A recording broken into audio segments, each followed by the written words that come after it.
बस नींद का नाम ही नहीं है। जैसे कृष्ण भगवान ने जब रास रचाई थी तो सुना है कि 6 महीने की रात हो गई थी, लेकिन किसी को ये मालूम नहीं पड़ा था। 3-4 दिन से सभी लोग रात के 12-12, 1-1 बजे तक जागते रहे, पूरी रात भी सेवा में लगे रहे। लेकिन आज ऐसे लगता था कि सत्संग में ऐसी संगत बैठेगी नहीं और सभी जाकर सो जाएंगे। लेकिन मेरे को कितनों ने कहा कि भाई जी हम थके हुए हैं, हम नहीं आएंगे आज। मैंने कहा चलो कोई बात नहीं, जैसे देख लो अपना शरीर। भाई जी आज तो महाराज जी ने लीला रचा दी है। और वो सभी अब वो सामने ही दिख रहे हैं जो कह रहे थे कि हम तो अब जा रहे हैं सोने के लिए। अभी तो भाई ये सारी रात चले। कोई कह रहा नाच के मेरे पैर टूट रहे, मैं तो सो जाना है। लेकिन अब देखिए सारा मंदिर ऐसे कैसे भरा पड़ा है। अब मैं आपको छोटी सी श्री छोटे महाराज जी की बात बताती हूँ। हाँ, आप बीती बताऊंगी, बैठ जाइए जरा आराम से सुनिए। श्री छोटे महाराज जी ने, भाई जी ने बताया कि पूर्णमासी कैसे रखी, सबने सुना। और एक बार मैं पूर्णमासी का दिन था, शाम का समय था, मैंने सोचा चलो सारा दिन बैठ के थक गया, थोड़ी सैर करके आती और थोड़ा सा वहां तक घूमने गई तो एक भाई जी मेरे साथ और थे और एक कदली गांव है साथ में, बहुत गरीबी है वहाँ के सारे लोग यहाँ मजदूरी भी करते हैं, उनको सारी रोटी रोजी तकरीबन पूरे गांव को यहीं से मिलती है। और जब हम वहां तक भी पहुंचे सत्संग संत निवास तक, तो एक लड़का आया मेरे से, कहता भाई जी मैंने आपसे एक बात करनी है। मैंने कहा कर ले। कहता नहीं अकेले में करनी है। मैंने कहा कोई बात नहीं, ये हमारे भाई जी छोटी बहन है, ये किसी को बताने वाली नहीं, तो मेरे को बता दे क्या बात है। तो उसने क्या बताया कि भाई जी मेरा काम बिल्कुल ठप था, मेरे को कहीं नौकरी नहीं मिल रही थी, कहीं मजदूरी नहीं मिल रही थी, तो मैंने सोचा कि चलो जहाँ पर सुना है कि जो 5 पूर्णमासी करता है तो उसका काम हो जाता है, तो मैंने 5 पूर्णमासी मान ली। तो पहली पूर्णमासी करी तो मेरे को नोएडा में थोड़ी सी छोटी सी नौकरी मिल गई। चलो मैं वहां चला गया, मेरी 3 पूर्णमासी हो गई। जब चौथी पूर्णमासी आई तो देखो प्रेमियों थोड़ी परीक्षा भी आती है, लेकिन बंदा हार जाता है इसमें। तो कहते हैं कि मैंने जब चौथी पूर्णमासी आ गई, 3 पूर्णमासी पूरी हो गई, तो मेरे दोस्त की बीवी बीमार हो गई। वो बड़े उससे मेरे पास आया कि तू मेरे को 100 रुपया दे दे और मैं तेरा आसान मानूंगा। कह रहा दे तो दूं, लेकिन मेरी पूर्णमासी चल रही है, ये 100 रुपया मेरा पूर्णमासी के लिए मैंने रखा हुआ है, मेरा वहाँ किराया 100 रुपया लगता है नोएडा से। तब DTC की बस चलती थी, वहाँ से सीधी नंगली साहब तक आती थी। कहते नहीं तू मेरे को दे दे, मैं तेरे को पक्का कहता हूँ कि पूर्णमासी से पहले तेरे को मैं दे दूंगा, अभी तो 8 दिन बाकी हैं। उसने उस पर तरस करके उसको 100 रुपया दे दिया। जब दे दिया तो पूर्णमासी नजदीक आ गई, 1 दिन रह गया, तो फिर वो उसको फोन करता है, चक्कर लगाता है कि भाई तू मेरा 100 रुपया दे दे। कहता है बस तू अब थोड़ी देर रुक जा, दोपहर तक दे दूंगा, शाम तक दे दूंगा, रात तक दे दूंगा। प्रेमियों ऐसे पूरा दिन बीत गया और पूर्णमासी का सेम दिन आ गया जिस दिन पूर्णमासी थी। जब उस दिन उसने मांगे कि अब तो दे दे, कहता कोई बात नहीं यार, 2 घंटे और रुक जा, मैं तेरे घर में पहुंचा दूंगा। 2 घंटे भी बीत गए, बस का टाइम हो गया, लेकिन उसको पैसे नहीं मिले। तो उसने क्या किया कि श्री गुरु महाराज जी के छोटा सा मंदिर बना रखा था, पर्दा हटाया, श्री गुरु महाराज जी का जीवन चरित्र मेरे से ले गया था पढ़ने के लिए। जीवन चरित्र लेके कहता है चलो महाराज जी अब पूर्णमासी तो मेरी हो नहीं रही, चल मैं गुरु महाराज जी आपका जीवन चरित्र घर बैठ के यही कमरे में बैठ के पढ़ लेता हूँ, जहाँ पर नौकरी करता था। तो गुरु प्रेमियों जैसे ही उसने जीवन चरित्र खोला तो 100 का नोट उसमें से निकला।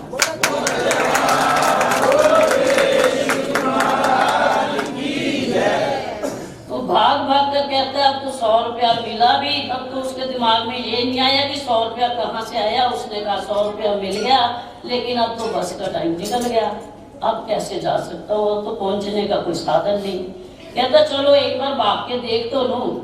दौड़ा दौड़ा वहां गया तो वहां क्या देखा कि बस खड़ी है और उसको ठीक करने के लिए उसका जो कंडक्टर है वो नीचे लेटा हुआ है और ड्राइवर भी उसके साथ बस के साथ जूझ रहा है। और सारे कह रहे हैं कि लेट हो गए, इतनी देर हो गई, बस चल नहीं रही। अच्छी वाली बस खड़ी थी और बस चल नहीं रही। तो जब उसने एक पैर उसने ऊपर रखा, एक नीचे था, तो बस स्टार्ट हो गई।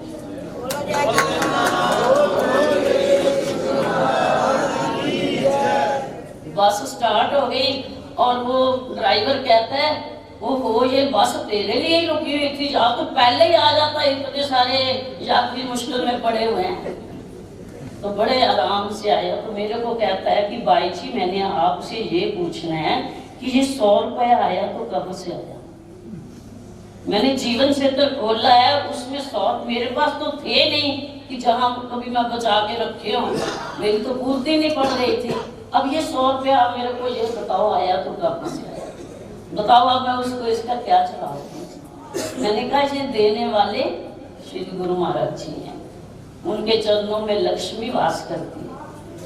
तो जिसका जरा सा भी प्रेम होता है, जब इधर को एक पांव रखता है तो गुरु महाराज जी साथ पूरा देते हैं उसको। और सभी को ये विश्वास है कि छोटे महाराज जी के मुखारबिंद से ये बात निकली है कि जो 5 पूर्णमासी करेगा उसकी हर मुराद पूरी होगी। भीड़ लगी होती है, साधन ये बना दिया और लोक पर लोक जीव के दोनों संभाल दिए पूर्णमासी के नाम से। ध्यान रहता है प्रेमियों को कि हमने महीने में जाना है, टिकट बुक करानी है, ध्यान ही तो लगाना है और क्या करना है।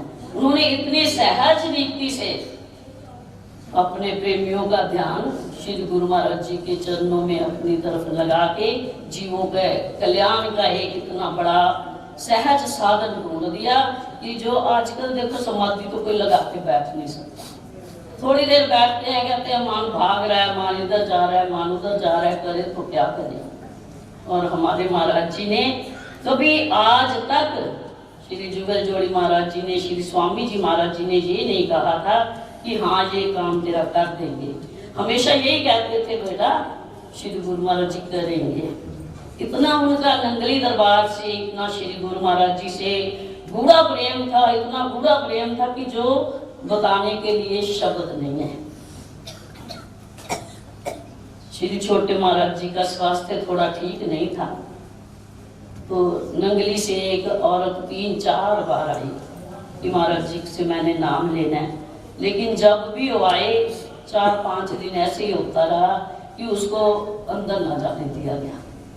नहीं महाराज जी का स्वास्थ्य ठीक नहीं है, फिर आ जाना।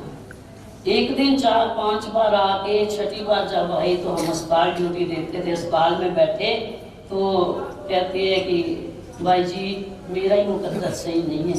हमारी सारी नंगली के गांव के आसपास के गांव वालों को महाराज जी ने नाम दे दिया, लेकिन जब मैं जाती हूँ तो आज 5 बार जा चुकी हूँ, 6वीं बार मेरा मन टूट गया। अब मैं करूँ तो क्या करूँ, बड़ा रोई। तो हमारे वाला भाई जी थे, मेरे को कहते हैं भाई जी इसको साथ ले जा महाराज जी के पास। मैंने कहा अच्छा। जैसे ही मैं बाहर आई तो महाराज जी ने जाली के दरवाजे में से देख लिया, तो बड़ी जोर से आवाज लगाई, अस्वस्थ थे। कहते प्रभु शांतानंद इधर आ। मैं चली गई। मैंने कहा हाँ जी महाराज जी। कहते तू अस्पताल से कैसे आ गई इस समय। मैंने कहा महाराज जी एक भगतानी है, वो नाम लेने आई है, तो इसलिए आप तो विश्राम कर रहे हैं, आराम में है, तो आपकी स्वास्थ्य भी ठीक नहीं है। वो तो नंगली में रहती है, फिर आ जाएगी 2-4 दिन में। तो बाहर बैठी, मेरे को आराम से पूछते बड़े उससे, बेटा कौन सी नंगली की। और मेरे मुंह से इतना ही निकला कि श्री गुरु महाराज जी की नंगली से। कहते श्री गुरु महाराज जी की नंगली से, बेटा जल्दी ले आ उसको अंदर, जल्दी ले आ। तो मेरे को कहते बेटा नंगली देता मैंने कख भी प्यारे ने।